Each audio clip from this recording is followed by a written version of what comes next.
बिस्मिल्लाहिर्रहमानिर्रहीम अस्सलामुअलैकुम। अल्लाह ताला के करम और फजल और शुक्र के साथ आज का व्लॉग करते हैं शुरू। कल भाई साहब सुबह सुबह की बात है।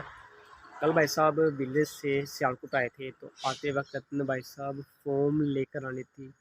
हमारा भाई साहब जो इस्त्री वाला अड्डा होता है ना, उसके नीचे भाई साहब फोम लगती है, जिससे माल अच्छा भाई साहब बेहतरीन प्रेस होता है। तो वो भाई साहब लेकर आनी थी हमें। भाई साहब चाहिए थी डायमंड वाली फोम जो होती है ना, वो वाली चाहिए। वो अच्छी होती है क्वालिटी में, उसके बाद बेहतरीन होती है। तो फाइनली वो तो भाई साहब मिली नहीं।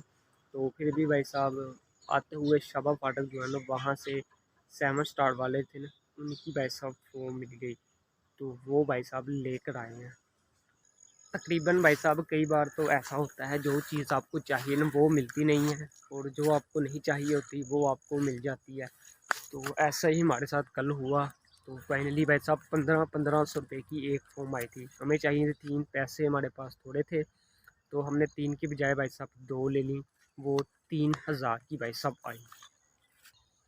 पहले भाई साहब हाफ बाजू में शर्ट पहनी हो तो मज़ा आता था, लेकिन अब की बार जो है ना, हाफ बाजू शर्ट पहनी हुई है ना भाई साहब, ठंड बहुत ही ज़्यादा भाई साहब लग रही है। तो अभी चेंज करेंगे इंशाल्लाह जो है ना। हाफ बाजू जितनी भी है ना गर्मियाँ वाला माल भाई साहब, ये सारा का सारा पेटी में, और भाई साहब सर्दियों वाला स्टॉक जो है ना, वो भी निकालना है माशाल्लाह जी। आलू फूटना भाई साहब शुरू हो गए हैं। यहाँ पर लगे थे जी आलू, ये माशाल्लाह साड़ी की साड़ी खेले हमको नज़र आ रही है ना। आलू भाई साहब लगे थे साढ़े की साढ़े। तो आलू अभी भाई साहब फूटना जो है ना माशाल्लाह शुरू हो गए हैं। सामने की आ रही हैं, उसके बाद ये वाली की आ रही जितनी भी है ना, साड़ी भाई साहब फूटना शुरू हो गई हैं। लेकिन ये वाली क्यारी जो आपको तोड़ नज़र आ रही है ना, इसमें वो आगे जाके ना फूटे हैं, लेकिन बैक साइड जो है ना, यहाँ पर, यहाँ से अभी तक किसी ने भी भाई साहब आलू जो है ना वो नहीं फूटा।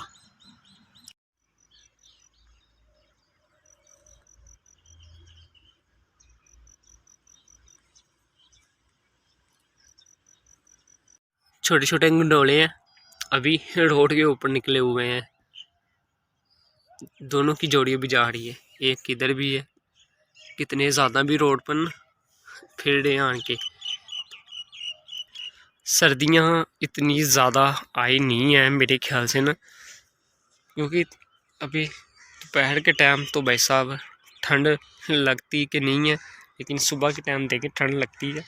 लेकिन धुंध देखें कितनी ज़्यादा पड़ी हुई है। सर्दियाँ इतनी ज़्यादा आई नहीं है, लेकिन ये बारिशें हुई हैं ना 3-4 लगातार दिन, तो उसकी वजह से ना ज़मीन में नमी हो गई है ना, उस वजह से भाई साहब धुंध पड़ी है। लेकिन अभी सर्दियाँ वैसी स्टार्ट नहीं हुई हैं कि जैसे कि पो का महीना चले, दिन से लेकर रात तक और रात से लेकर दिन तक धुंध ही धुंध पड़ी रहती है। तो अभी तो भाई साहब जो है बारिश हुई है ना, उसकी वजह से ही नमी होती है, और रात को जब अंधेरा हो जाता है ना, उसके बाद ज़मीन पड़ास छोड़ना शुरू हो जाती है ना, तो इसकी वजह से धुंध होती है।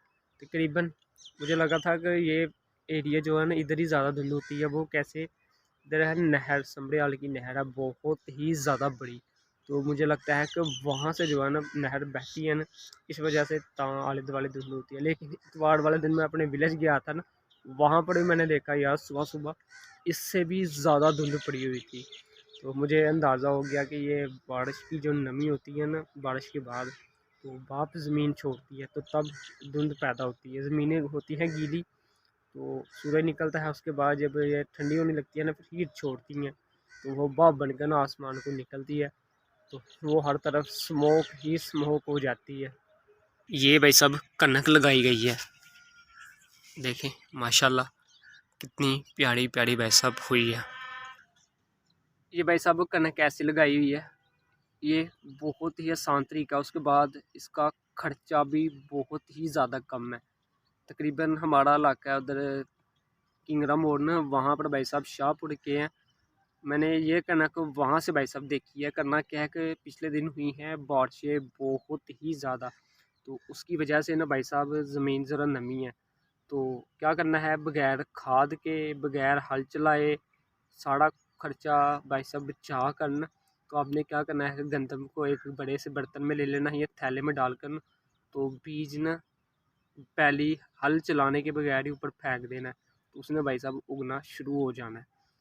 तो यही भाई साहब काम किया गया, भाई ने किया। देखें ना हल चलाई है, ना को गलना को बाद। वैसे मूंजी पहले लगाई हुई थी ना, तो उसके ऊपर भाई साहब देखे रख के काम चला दिया हुआ है। तो माशाल्लाह कितनी बड़ी बड़ी गंदम भाई साहब हो गई है। ये वाली साइड ज़रा बाड़ी है और बीच में जो लाइन लगी हुई है ना, ये वाली थोड़ी सी हल्की हल्की है। उगती भी है कि नहीं ये मुझे भी मालूम नहीं है, क्योंकि शाहपुर वालों ने उन्होंने भाई साहब इस बार ना ऐसे कर कर ना गंदम जो है ना लगाई थी। तकरीबन अभी पता चलेगा, फिर दोबारा वीडियो अपलोड करेंगे। वो अगर सही उग गई तो फिर भी उन्होंने वीडियो अपलोड करनी है, अगर ना सही होगी तो फिर भी उन्होंने वीडियो अपलोड करनी है, तो पता चल जाएगा।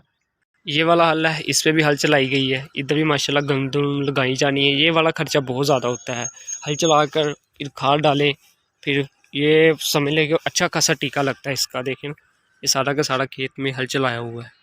तकरीबन भाई साहब वाई का खर्चा बहुत ज़्यादा आता है। सबसे पहले खाद लेकर आए, 6 से 7 हज़ार का तोड़ा खाद का है। 1 एकड़ का जो है ना भाई साहब 8,000 लेते हैं। 2 बार हल चलाएंगे ना, 8,000 1 एकड़ का लेते हैं। 8,000 वो लाएँ, 6,000 भाई साहब खाद का लगाएं। ये 14,000 खाली 1 एकड़ का बनता है। आप सिंपल सा हिसाब करें, अगर आप बीज डालेंगे ना, बीच में 4,000 का मन बीज है, 14 पर 4 डालें, 18,000 1 एकड़ में होगा। उसके बाद आपने अपनी भाई साहब दिहाड़ी भी तोड़नी है, वो भी आप डालें। तकरीबन 20,000 तो भाई साहब आपको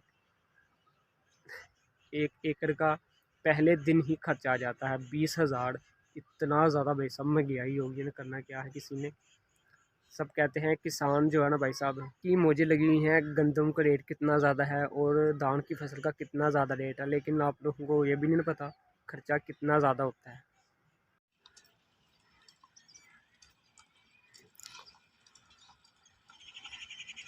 कितनी बड़ी बड़ी फलियां लगी हुई हैं यार इसको।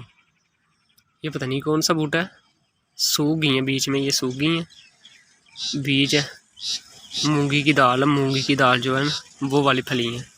एक तो होती है भाई साहब माँ की दाल और एक होती है मूंगी की दाल। अभी 2 बूटे इधर लगे हुए हैं, तकरीबन फल बहुत ही ज़्यादा पड़ा हुआ है, लेकिन किसी ने भाई साहब उनको हाथ तक नहीं लगाया।